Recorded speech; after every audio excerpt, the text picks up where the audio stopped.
Assalamualaikum warahmatullahi wabarakatuh. Pada video pembelajaran kali ini, saya akan membahas tentang Indonesia masa Orde Baru, yaitu yang akan dibahas tentang kebijakan-kebijakan politik, baik kebijakan politik luar negeri maupun kebijakan politik dalam negeri. Kebijakan politik luar negeri. Apa saja sih yang dibuat oleh pemerintah Orde Baru dalam kebijakan politik luar negeri?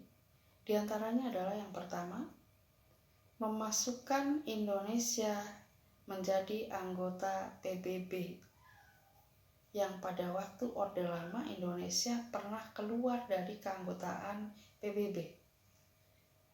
Yang kedua, Indonesia menerapkan kembali politik luar negeri bebas aktif, yang pada masa Orde Lama Indonesia pernah menerapkan politik luar negeri yang condong ke blok timur. Sehingga pada masa Orde Baru Indonesia kembali menerapkan politik luar negeri bebas aktif, artinya tidak memihak blok barat maupun blok timur.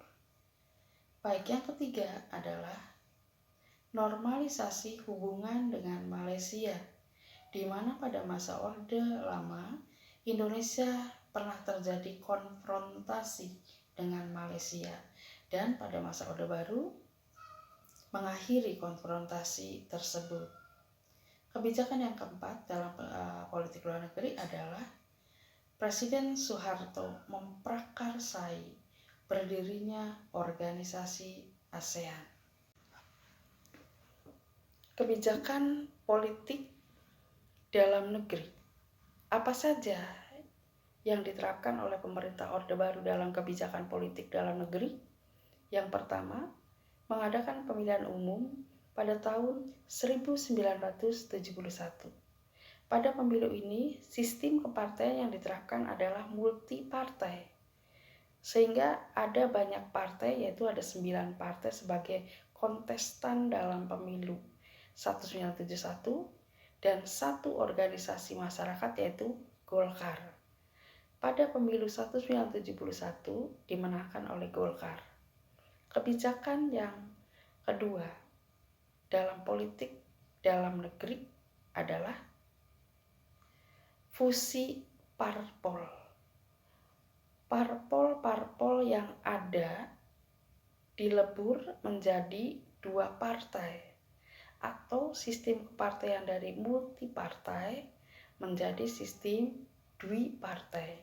2 partai politik yang ada pada saat itu setelah adanya fusi partai adalah PPP, Partai Persatuan Pembangunan, dan PDI, Partai Demokrasi Indonesia, dan satu organisasi masyarakat yaitu Golkar.